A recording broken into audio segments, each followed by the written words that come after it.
So as many have requested, here is the sketchy ass Dell gaming computer. So let's have a little bit of a backstory and how this monstrosity here became a thing. So basically the motherboard, CPU slash cooler, RAM, all came out of a optiplex 3020. So basically it's an optiplex set up on a desk.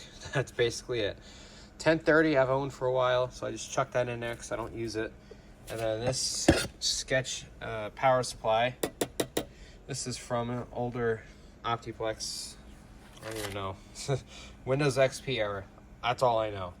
So, without further ado, let's get into the video and let's go over the specs, shall we? So, here are the specs of this monstrosity of a computer here. There you go. Get some light on that sucker. You can actually see it. You have a 3rd generation i5, as you can see there. You have a 1030, which is right there, just chilling. No, the fan is not really like that. It's just the frame rate of the camera. This is the GDDR5 variant because there's another version which is not as good, nowhere near as good. I believe it's a DDR4 variant. It could be a 3, either one. Either way, if you want to buy a 1030, which I don't know why you would, but if you did, always go for the GDDR5 variant. We have the sketch-ass Dell power supply, which may or may not blow up because it's pretty much as old as I am. That thing's ancient. Then we have a whopping 8 gigabytes of DDR3 running at 1333. Oh, that's why it won't draw. I was trying to figure out what my thing wouldn't draw because this stupid line here. Anyways, there are the specs. Let's get into some games, shall we? First on the list is Half-Life 2. I know Half-Life 2 is, well, pretty old game at this point because it came out a long time ago. But I figured, why not give it a try? It's not a hard game to run, but just to get a relatively good idea on how it's going to run. So we are running Half-Life 2 at the highest settings, as I will show you right now. Let's go to video. That is the native resolution of this TV because I'm not using a monitor. There you go. Weird resolution, but guess what? It's good enough. We go to advanced. We can see everything is at high or very high because high is as high as it'll go. Some of these settings. Motion blur because, you know, nobody likes motion blur, so let's just leave that off. But as you can see, we got the CPU and GPU. We got FPS. The CPU is sitting there doing nothing basically. The GPU isn't doing much either at only 60% utilization, roughly. Obviously it's going to fluctuate depending on what you're doing, but as you can see, it's pretty much a solid 60 FPS the whole entire time. So Half-Life 2 is not going to be an issue here. I mean, really, it's not a hard game to run. My I have one of those old netbooks from like the early to mid 2000s with the Intel Atom, and it can run Half-Life 2. So if that can run Half-Life 2, I mean, anything can. Well, what is that? That's weird. That was a weird dip. Anyways, I could have just been something with Windows Update in the background because this computer has not been running for a while. But as you can see, Half-Life 2 runs perfectly fine. So let's move on to the next game. Alright, so here we have Banished. If you don't know what Banished is basically like a little city builder kind of deal. But as you can kind of see here, based in, well, a long time ago. It's not like City Skylines or SimCity. It's its own kind of deal. So, you know, it's pretty fun, actually. It's just different. It's a different kind of game, per se, than, say, City Skylines. So let's go over the settings here, well, the options. As you can see, everything is set to the highest. Everything high, high. Oh, never mind. Now it's set to the highest. As you can see, everything is set to high, so let's apply that. And let's start a new game real quick. Let's do large terrain because give it the most demand for a load, I guess you can say. So anyways, a little bit more about Banished. Like I said, Banished is basically an older style city builder game. As you can see here, it's kind of more set in, I don't know if you call it the Stone Age, but it's more of an older kind of style game, not like City Skylines per se. So again, not a hard game to run. 60 FPS, CPU is literally doing nothing at 10%, GPU is not doing much at 32 Celsius at 50% usage, give or take. I would be testing more games right now, but honestly, I don't have a whole lot of time to be testing different games, as I have a lot of stuff to do today, but I wanted to finish this video real quick. So that, and then this 128 gig SSD is full. So you're not getting much more on here. It can run Half-Life in this game relatively easily, so I'm willing to bet any other game with similar requirements would be the same.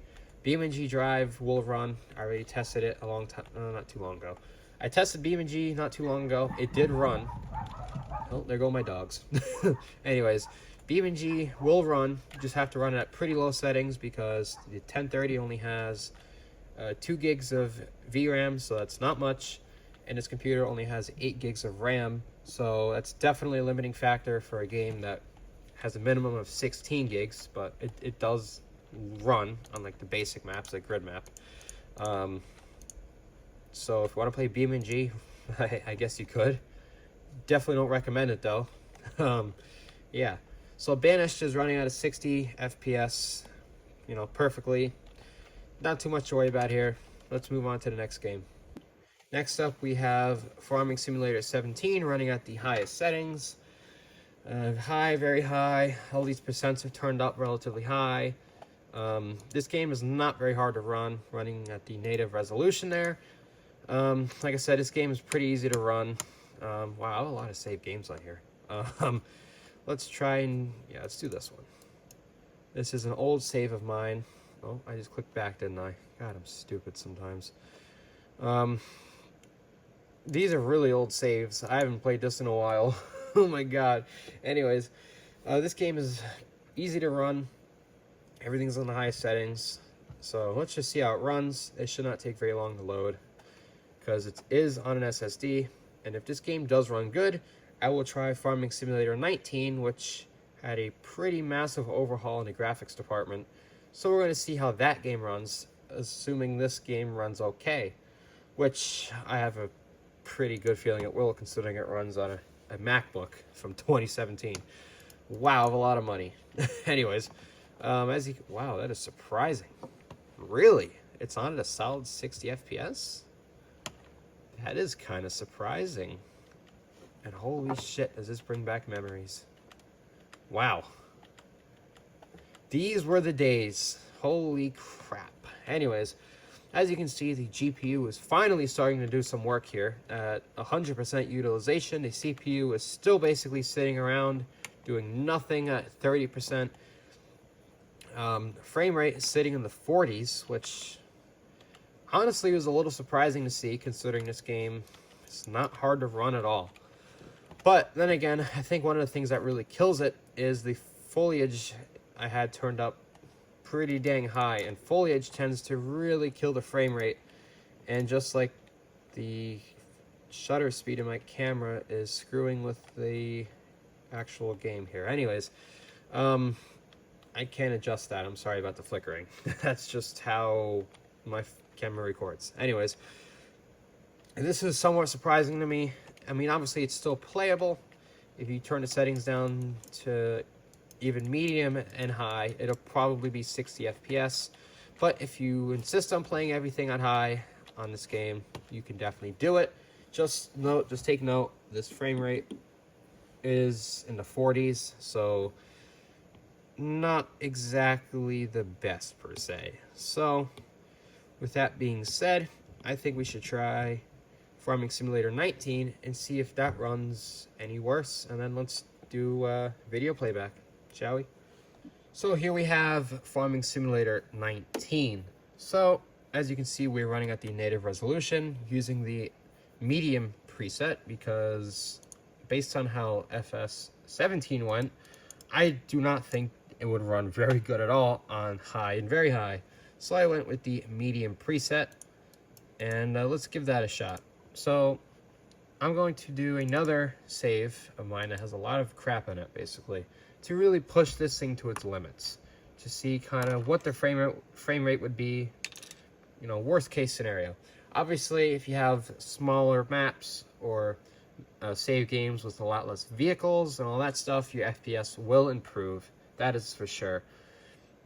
So I bet you if I had a brand new save on a Farming Simulator 17 with these same settings, I'd probably have closer to 60 frames, because there's a lot less vehicles and a lot less things to, you know, render and all that crap. So basically, moral of the story, more vehicles you have, worse performance you will get. So loading into this FS19 save, this is a save game with a lot of vehicles as well. This is one of the saves I used to play all the time for multiplayer, doing silage and all that crap, because honestly I find it fun. No idea why, but I do. So, look at that, perfect timing. So let's go ahead and start the game here, and oh boy. It's running surprisingly decent, I guess.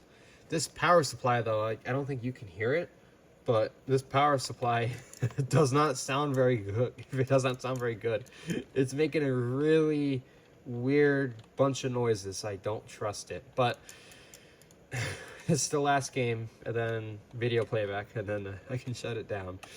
As you can see here, it's running at about the same FPS FS17 was, except this game is at medium settings, and the other game is at high and very high.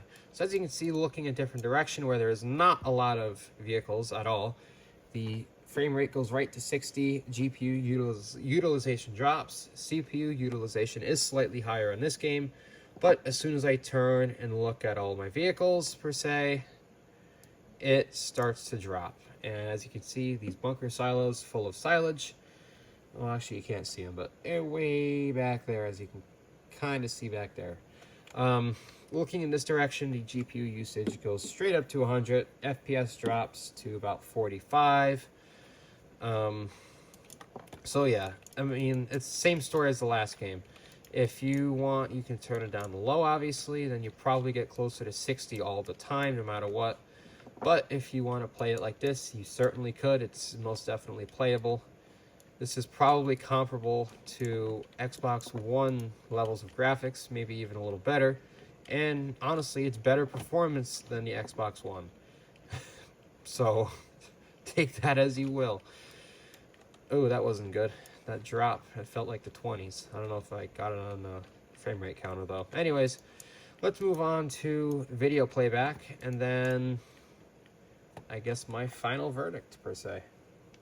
Alright, so here we have video playback and my thoughts on basic web browsing. Hey, look, I know this guy. Hey, that's me. Anyways, subscribe. Anyways, this is one of my recent videos from 5 days ago. Let's start off with 4K playback right there. Let's go ahead and open up status for nerds and see if there's any dropped frames. So, as you can see, it's running perfectly fine. This is 4K playback. Yeah, 4K. One dropped frame. That ain't shit, basically. So, it's perfectly fine. So, yeah, if it can run 4K, I'm fairly certain you can do any kind of web browsing you want, any kind of web browsing you desire.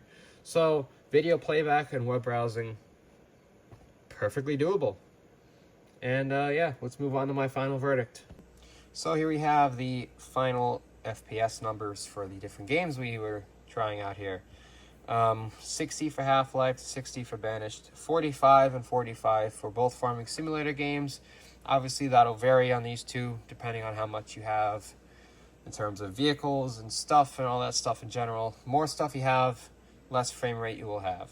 So, video playback is perfect.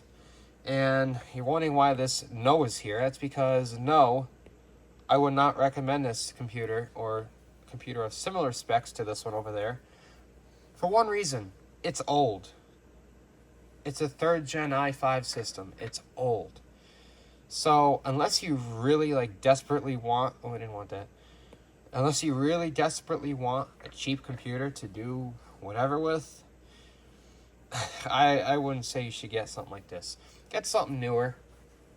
Get something higher spec.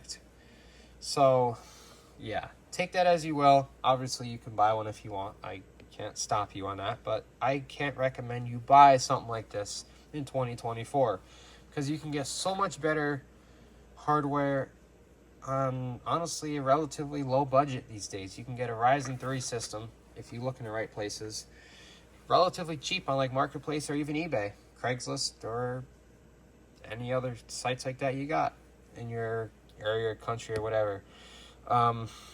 So yeah, would I recommend this? Like I said, no. You can get much better hardware and specs for a much better price than that. Sure, these are cheap, but you save a little bit more money, you can get something a lot better than this. So yeah, there is that. If you enjoyed the video, go ahead and like and subscribe. I still have this open, so let's zoom in on my channel here. Go ahead and give me a subscribe to that channel there. Let's pull up my channel so you know what you're looking for, just in case you can't do that on like whatever you're watching on, say a smart TV, because sometimes they don't work right. Based on my experience, trying to look at YouTube channels on like a smart TV doesn't always work. So here's my channel. Here's what my channel looks like, in case you're wondering. Go ahead and click a little subscribe there. I can't do that because I'm not signed in, and you can't subscribe to yourself anyway. So yeah, go ahead and drop me a subscribe if you enjoyed this video, and if you like these kinds of videos, go ahead and drop a like, subscribe, share, comment, you know, and yeah, that's about it. Any questions, concerns, or ideas, drop in the comments down there, as in below. So yeah, hope you enjoyed the video. I will see you around.